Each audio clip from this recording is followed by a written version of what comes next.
Dear students, आज के video में हम आपसे जिस टॉपिक पे बातचीत करेंगे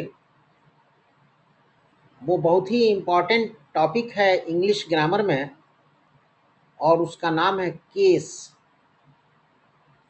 आज आपसे हम केस पे डिटेल्स बातचीत करेंगे कि केस क्या होता है और ये कितने तरह का होता है। हमारे वीडियो का हेडिंग है केस। तो चलिए वीडियो को शुरू करते हैं और केस के विषय में जानते हैं। Case is a word that locates the position of a noun or a pronoun in a sentence। Case एक शब्द है जो किसी सेंटेंस में नाउन और प्रोनाउन के स्थान को बताता है। और हम सरल ज़बान में आपको बताएं भाषा में कि case is a word, case एक शब्द है, दैट माने जो होता है। केस एक शब्द है जो लोकेट्स का अर्थ यहाँ लेंगे बताता है। क्या बताता है? स्थान, the position of a noun और ए प्रोनाउन, एक नाउन की और प्रोनाउन की, इन ए सेंटेंस, किसी वाक्य में, किसी सेंटेंस में। समझ गए होंगे आप। फिर इसको रिपीट कर रहे हैं कि case is a word that locates the position of a noun और a pronoun in a sentence. Case एक शब्द है जो नाउन और प्रोनाउन के स्थान को किसी सेंटेंस में बताता है कि नाउन किस स्थान पर है, प्रोनाउन किस स्थान पर है। समझ गए आप। तो चलिए अब हम देखते हैं कि केस कितने प्रकार का होता है। इसका टाइप्स देख रहे हैं हम, ठीक है ना। टाइप्स ऑफ केस हमारा हेडिंग है। तो there are 3 types of case in English grammar. English grammar में 3 तरह के केस होते हैं, ठीक है। पहला होता है सब्जेक्टिव केस। ध्यान से सुनिए, सब्जेक्टिव केस। हम साथ में इसको परिभाषित भी करते चल रहे हैं, ठीक है ना। केस के जितने टाइप हैं सबको हम साथ साथ परिभाषा भी इसकी हम देते जा रहे हैं, इसको डिफाइन भी करते जा रहे हैं, ताकि आपको बात समझ में साफ साफ आ जाए। तो पहला है सब्जेक्टिव केस। इसके विषय में आया है, सब्जेक्टिव केस क्या है ये आपको हम बता रहे हैं।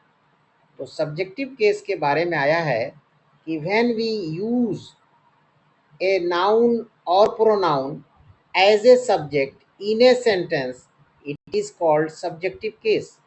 बहुत आसान है। इसकी हिंदी मीनिंग है कि जब हम किसी नाउन या प्रोनाउन को सब्जेक्ट के रूप में किसी सेंटेंस में इस्तेमाल करते हैं तो उसको हम सब्जेक्टिव केस कहते हैं। आगे देखिए, subjective case is also called nominative case.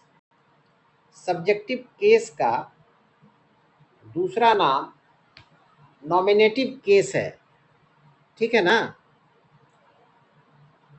इसका एग्जाम्पल हम लेते हैं कि रवि गेव मी ए पेन। रवि ने मुझे एक कलम दिया। इस इंग्लिश सेंटेंस में रवि सब्जेक्ट है, इसलिए ये सब्जेक्टिव केस है। क्लियर है। आगे देखिए, सेकंड है ऑब्जेक्टिव केस। ध्यान से बात को सुनिए, समझिए, तो केस का कंसेप्ट एकदम आपको आसानी से समझ में आ जाएगा। ऑब्जेक्टिव केस क्या है इसको देखिए। When we use a noun और pronoun as the object in a sentence it is called objective case. इसकी हिंदी मीनिंग है कि जब हम किसी नाउन या प्रोनाउन को ऑब्जेक्ट के रूप में किसी सेंटेंस में इस्तेमाल करते हैं तब उसको हम ऑब्जेक्टिव केस कहते हैं। हिंदी मीनिंग समझ में आ गई होगी आपको। Objective case is also called accusative case.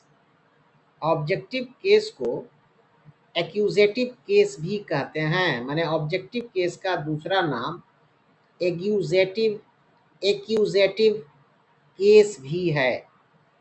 Also माने भी होता है।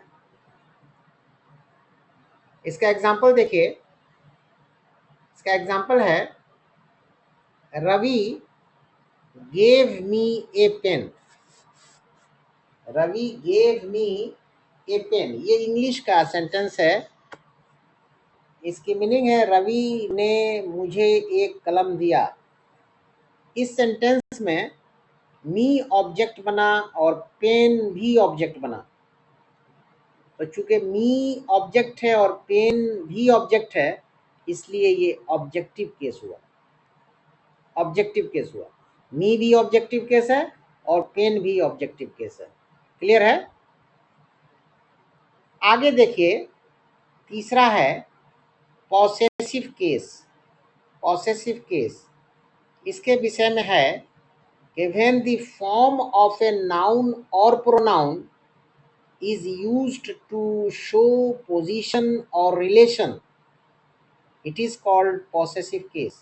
इसकी हिंदी मीनिंग है कि नाउन या प्रोनाउन के रूप को हम जब इस्तेमाल करते हैं दिखाने के लिए संबंध और अधिकार सेंटेंस में, तो वो पॉसेसिव केस होता है। इसको और आसान हम कर दें कि अगर हम किसी सेंटेंस में नाउन या प्रोनाउन को यूज़ करते हैं और यूज़ करने का मकसद ये होता है कि हम उस सेंटेंस में अधिकार और संबंध को दिखाएं नाउन का या प्रोनाउन का, तो इस तरह की हालत में ये पॉसेसिव केस होगा। ठीक है। Possessive case is also called genitive case. Possessive case को जेनेटिव केस भी कहा जाता है, माने पॉसेसिव केस का दूसरा नाम जेनेटिव केस है। ठीक है। अब देखिए, हम एक एग्जांपल लेते हैं। He is my brother. वो मेरा भाई है। तो माई के बाद ब्रदर लगा हुआ है, जो संबंध को बता रहा है। वो मेरा भाई है, माई ब्रदर। तो माई का रिश्ता ब्रदर से हो रहा है, इसलिए माई जो है पॉसेसिव केस होगा। यहाँ संबंध और अधिकार की बात चल रही है, तो ये पॉसेसिव केस होगा। और दूसरा सेंटेंस है, पहला सेंटेंस है ही इज माई ब्रदर, जिसमें माई जो है पॉसेसिव केस है। और दूसरा सेंटेंस है इट इज रवीज बुक। ये रवि की किताब है। तो किताब किसकी है? रवि की है। तो ये अधिकार है किताब पर रवि का, इसलिए कहा गया कि ये रवि की किताब है। इसलिए रवीज जो है ना, रवीज, ये पॉसेसिव केस है। तीसरा सेंटेंस है दिस बुक इज माइन। यहाँ भी अधिकार है और रिलेशन है कि ये किताब मेरी है। तो मेरी किताब है ना, तो इस पर अधिकार चल रहा है, इसलिए माइन जो है ये पॉसेसिव केस निश्चित होगा। ये तीन सेंटेंस हमने लिया ताकि आपको बात क्लियरली समझ में आए। अब आगे देखिए, आगे है इम्पॉर्टेंट पॉइंट। बहुत ध्यान से समझने की चीज़ है। इम्पॉर्टेंट पॉइंट में हमने बताया है कि नाउन चाहे सब्जेक्टिव केस में हो या ऑब्जेक्टिव केस में हो, उसका फॉर्म यानी रूप एकदम नहीं चेंज होता है, परंतु नाउन का फॉर्म, रूप पॉसेसिव केस में बदल जाता है। इसको और हम आसान कर दें भाषा को, कि आप जो नाउन इस्तेमाल करते हैं सब्जेक्टिव केस में, आप या हम कोई भी नाउन का प्रयोग जब हम सब्जेक्टिव केस में या ऑब्जेक्टिव केस में करते हैं तो नाउन की शक्ल जो है, उसकी रूप जो है, चेंज नहीं होती। लेकिन अगर नाउन को हम पॉसेसिव केस में देखते हैं तो नाउन की शक्ल बदल जाती है। चलिए हम एग्जाम्पल से समझ रहे हैं कि ये कैसे होता है। पहला सेंटेंस है कि रवि कॉल्ड मी, रवि ने मुझे पुकारा। ये पहला सेंटेंस है। इसमें रवि सब्जेक्ट है, इसलिए ये सब्जेक्टिव केस है। तो अब देखिए सब्जेक्टिव केस में रवि रवि ही है, इसकी शक्ल नहीं बदली है। अब दूसरा सेंटेंस है आई कॉल्ड रवि, मैंने रवि को पुकारा। तो अब यहाँ दूसरे सेंटेंस में आई कॉल्ड रवि में रवि ऑब्जेक्ट है, इसलिए ये ऑब्जेक्टिव केस है। यहाँ भी इसकी शक्ल रवि ही है। यहाँ भी ऑब्जेक्टिव केस में रवि की शक्ल नहीं बदली और सब्जेक्टिव केस में भी रवि की शक्ल नहीं बदली। लेकिन जब हम पॉसेसिव केस में जाते हैं तो देखते हैं कि रवि की शक्ल बदल गई है। तीसरा सेंटेंस है कि इट इज रवीज बुक। देखिए यहाँ शक्ल पॉसेसिव केस में, ये रवि की किताब है। यहाँ रिलेशन की बात है, अधिकार की बात है। तो जाहिर है कि भाई केस तो चेंज होगा, अधिकार होगा और क्या कहते हैं कि रिलेशन होगा। तो भाई केस तो चेंज होगा, वो पॉसेसिव केस बन गया। तो जब पॉसेसिव केस में गया तो रवि की शक्ल अब रवि नहीं है, रवीज हो गई। तो यहाँ पॉसेसिव केस के अंदर जब हम पहुँचते हैं तो देखते हैं कि हमारा जो नाउन है वो शक्ल बदल चुका है, मतलब रवि से रवीज हो गया है। तो ये बहुत ही इम्पॉर्टेंट चीज़ है जो आपको हमने बताया, और वही हमने लिखा है इम्पॉर्टेंट पॉइंट। ठीक है, अब आगे देखिए, आगे है एक और इम्पॉर्टेंट पॉइंट जो ध्यान से देखिए कि जब हम प्रोनाउन को देखते हैं, इसके पहले तो नाउन की बात चल रही थी, लेकिन जब हम प्रोनाउन को देखते हैं तो पाते हैं कि प्रोनाउन तीनों केस में बदल जाता है। तीनों केस में, सब्जेक्टिव में भी, ऑब्जेक्टिव में भी और पॉसेसिव में भी, ये तीनों केस में प्रोनाउन की शक्ल बदली हुई हमको मिलती है।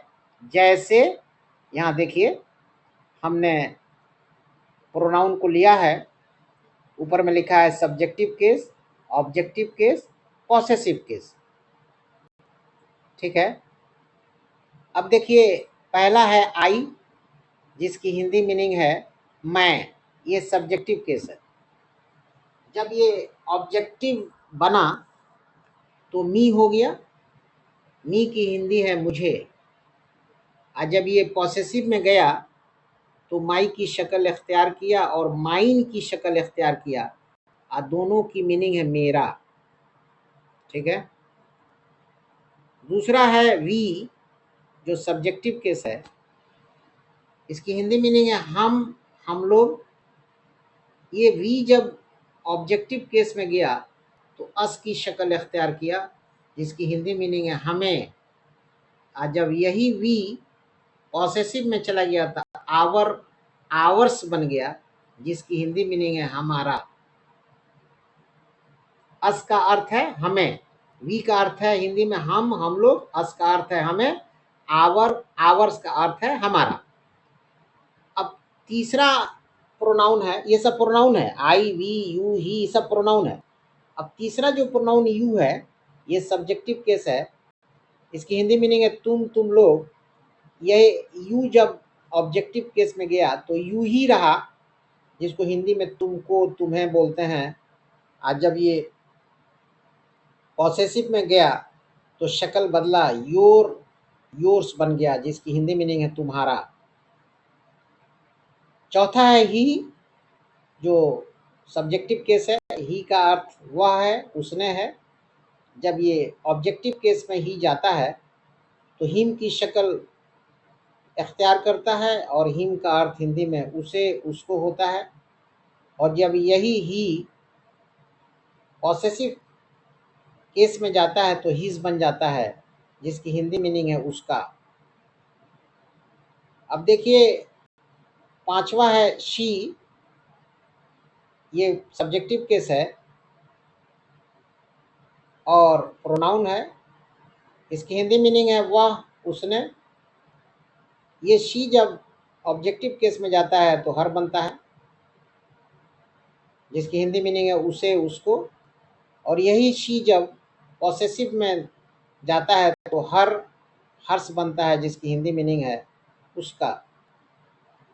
अब एक प्रोनाउन इट है, जो सब्जेक्टिव केस है। इसकी हिंदी मीनिंग है यह, ये, इसने।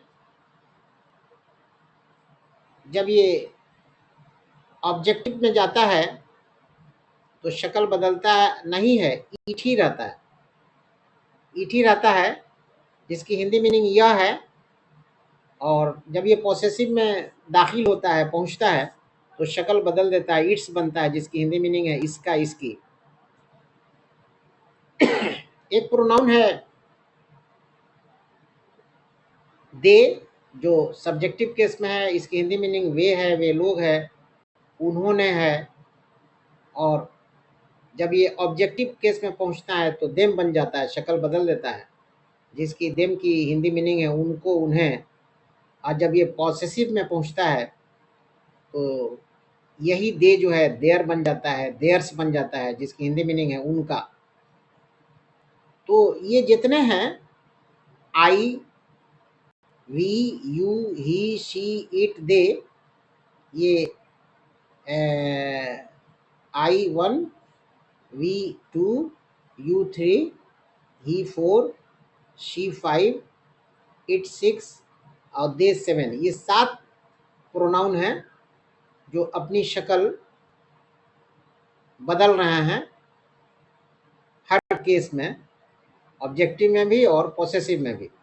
सब्जेक्टिव में तो जैसे हैं वैसे ही हैं, लेकिन जब ऑब्जेक्टिव केस में और पॉसेसिव में पहुंच रहे हैं तो ये अपनी शक्ल बदल रहे हैं।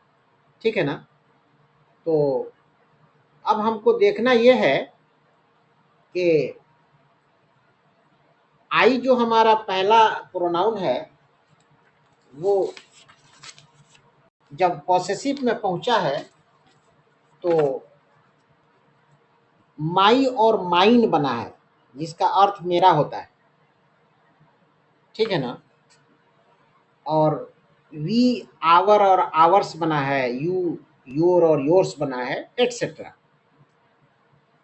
तो आपको हम बता देना, एक बहुत इम्पोर्टेंट बात है जो आपको बता देना हम उचित समझ रहे हैं।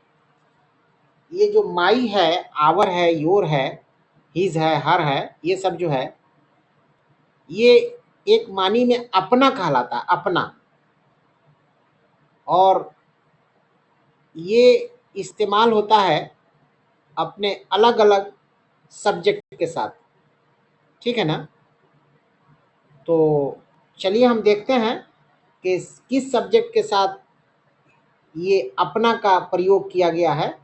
तो आगे हमने बदाबते इसका एक वो बनाया है, चार्ट बनाया है, जिसमें हमने दिखाया है। जैसे देखिए ये है, हमने माई को, आवर को, योर को, हिज को, हर को और देयर को, इसको हमने एक बॉक्स में रखा है। और आगे हिंदी में लिखा है अपना। अपना मतलब आई का अपना माई है, वी का अपना आवर है, यू का अपना योर है, ही का अपना हिज है, शी का अपना हर है, दे का अपना देयर है। मतलब ये जो सब्जेक्ट आई वी यू, ये जितने सब्जेक्ट हैं, इस सब्जेक्ट के साथ क्या क्या लगेगा उसको मैंने बताया है। और आई के साथ जो लगेगा वो माई है, और वी के साथ जो लगेगा आवर है। इस प्रकार से नीचे सबके साथ हमने बताया है कि यू के साथ योर लगेगा, ही के साथ हिज लगेगा, शी के साथ हर लगेगा, दे के साथ देयर लगेगा। तो ये जो बॉक्स में है ये अपना है। अपना किसका? ये डिफरेंट सब्जेक्ट्स का अपना है, और ये अलग अलग सब्जेक्ट के साथ अपने को एडजस्ट करता है। ठीक है ना? तो चलिए हम कुछ सेंटेंस में देखते हैं इस अपने को। जैसे ये पहला सेंटेंस है, पहला सेंटेंस है I write my letter. I write my letter, मैं अपना पत्र लिखता हूँ। देखिए अपना, तो आई का अपना माई है। वी राइट आवर लेटर, हम अपना पत्र लिखते हैं। वी का अपना आवर है। यू राइट योर लेटर, तुम अपना पत्र लिखते हो। हिंदी में भी हम मीनिंग बताते चल रहे हैं। यू राइट योर लेटर, तुम अपना पत्र लिखते हो। तो यू का अपना योर है। ही राइट्स हीज लेटर, वो अपना पत्र लिखता है, तो ही का अपना हीज है। और शी राइट्स हर लेटर, वो अपना पत्र लिखती है, तो शी का अपना हर है।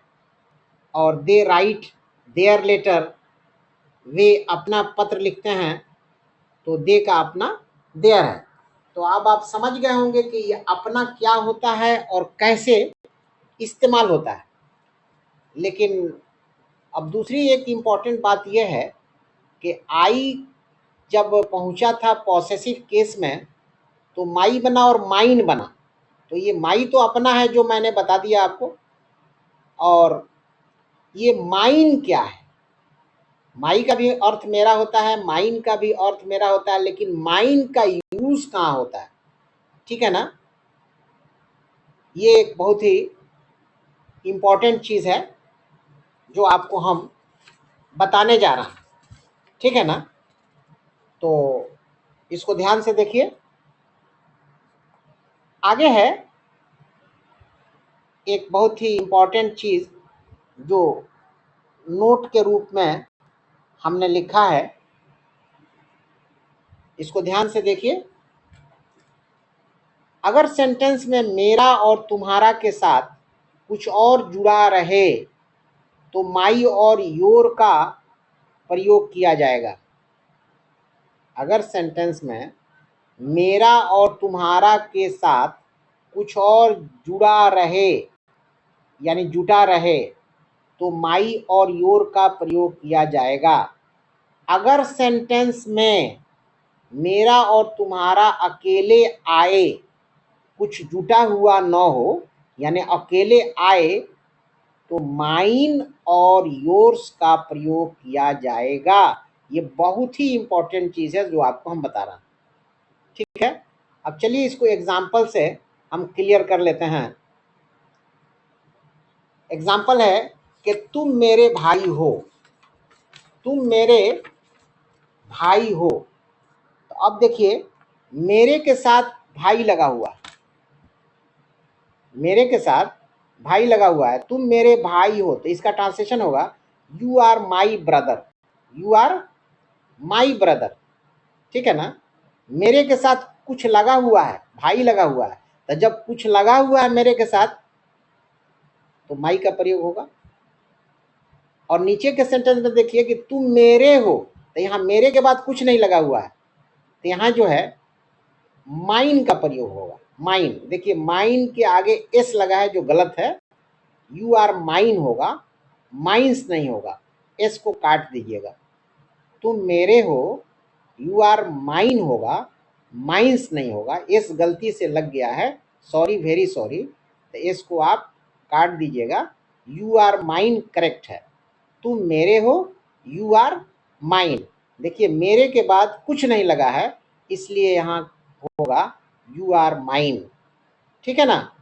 तो उम्मीद करते हैं कि आपको मेरा ये केस पर जो आधारित वीडियो है बहुत क्लियरली समझ में आया होगा। हमने कोशिश किया है कि केस से संबंधित जो भी चीज़ें हैं उसको बहुत ही अच्छे ढंग से आपको समझाएं। और मैंने कोशिश किया है कि जितना आसान तरीका हो वो हम इस्तेमाल करें ताकि हमारे विद्यार्थियों को समझने में बहुत आसानी हो। और अगर आपको कोई दिक्कत है केस समझने में या कहीं आप नहीं समझे हो तो कमेंट बॉक्स में ज़रूर लिखिएगा कि आप कहाँ नहीं समझे और कहाँ समझे। और अगर वीडियो पसंद आया तो एक लाइक दे दीजिए, और चैनल पे न्यू हैं तो काइंडली सब्सक्राइब भी कर दीजिए और अपने दोस्तों में शेयर भी कर दीजिए। Thank you very much.